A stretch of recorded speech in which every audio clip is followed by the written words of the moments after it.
S'inaugurarà durant el primer trimestre del 2014 després de 4 anys d'obres. A l'Infobarris de Sants Montjuïc d'aquesta setmana coneixerem els efectes que ha tingut la remodelació del Mercat de Sants sobre els comerços de la zona i quines mesures ha adoptat l'Ajuntament per reduir l'impacte del tancament d'aquest equipament. Comencem. Es miri on es miri, la imatge es repeteix. Aquestes persianes abaixades són la mostra més clara de la situació que viu el comerç de l'entorn del Mercat de Sants. Alguns negocis encara hi continuen oberts, però els botiguers denuncien que en els 4 anys d'obres han venut un 70% menys. A més, asseguren que de moment no han rebut gairebé cap ajuda.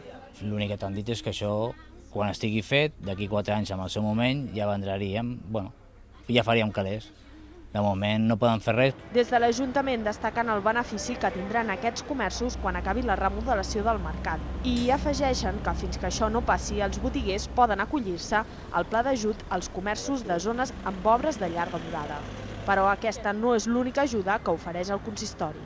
Nosaltres ja els hem dit reiteradament als comerciants que ens presentin plans, algun pla de dinamització comercial de la zona, que això sí que és finançable.